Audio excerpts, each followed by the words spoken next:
As part of the previous lecture, we have gone through details with respect to order of writing queries and also order of execution of the queries. When it comes to order of writing the queries, we typically write the queries in this order. First, we'll start with the select clause, then from clause, then where clause, then group by, then order by. This is the order in which the queries are supposed to be written as per the syntax. When it comes to order of execution, the execution will be in this order. First, it will read the data from the table that is specified as part of from clause. You can also view a subquery in a from clause. In case if you are using joins, there might be multiple tables also. Whatever is specified in from clause will be executed first. Then filtering will happen using where clause. Then group by will be executed. Then select.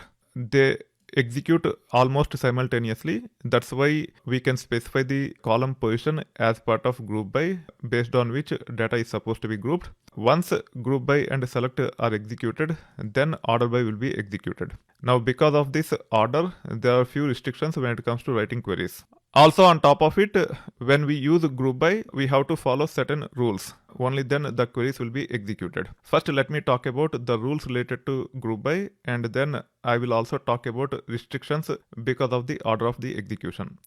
When it comes to group by, we are supposed to specify the key based on which data is supposed to be grouped. Either we use the column name or only those functions which are non-aggregation in nature. You cannot use aggregate functions as part of group by because it doesn't make sense to group the data by sum of something.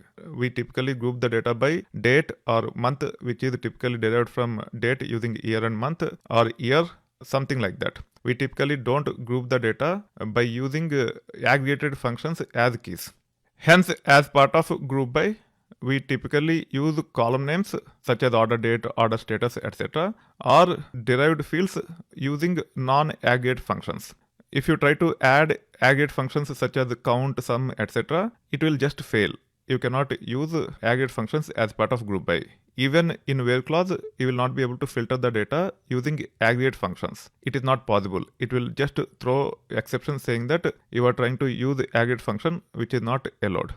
On top of it, you also need to understand the restrictions. One of the key restrictions which is quite confusing is using the aliases as part of where clause, because order of execution is from where group by and then select. Whatever aliases you are using here, you will not be able to use as part of where clause. However, there is an exception. In case if you say order date as order date, in this case, you are using same column name as alias for whatever reason, you should be able to use that in where clause. But if you use the aliases which doesn't match any column name, then you will not be able to use that alias. The reason why it will work for order date is because as part of orders, we already have order date. First, it will execute whatever is there as part of from clause, then it will go to where clause. Because orders have order date, when we use order date as part of where, it actually use the column name, not the alias. But when it comes to order underscore count, as orders doesn't have, when you try to use order underscore count as part of where clause, it will just throw error. Let me add condition here based on order count. If we say and then order underscore count greater than 125, it will throw exception. Let me try running this. You see, it is saying order underscore count doesn't exist because it will execute the from clause first and then it will go to the where clause. By the time it go to the where clause, we only have the raw data from orders. We don't have the aggregated result with this alias, and hence it is failing. Then some people might get tempted to use aggregate function as part of where clause itself. Already I have explained that this will not work. You cannot use aggregate functions as part of where clause to filter the data. It will throw different error. You can see that it have thrown error saying aggregate functions are not allowed in where.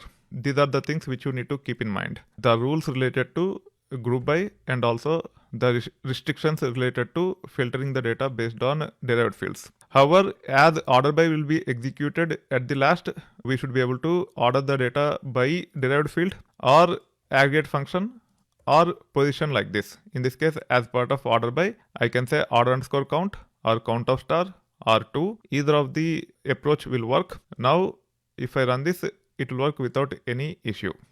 As part of previous lecture, I have gone through the details related to order of execution of the query along with order of writing of the query. In this lecture, I have gone through the details related to rules and restrictions when we use group by and also while filtering the data based on aggregated results. As it is not possible to filter the data by adding this in the where clause, as part of next lecture, we will actually go to the details about how to filter the data based on aggregated results.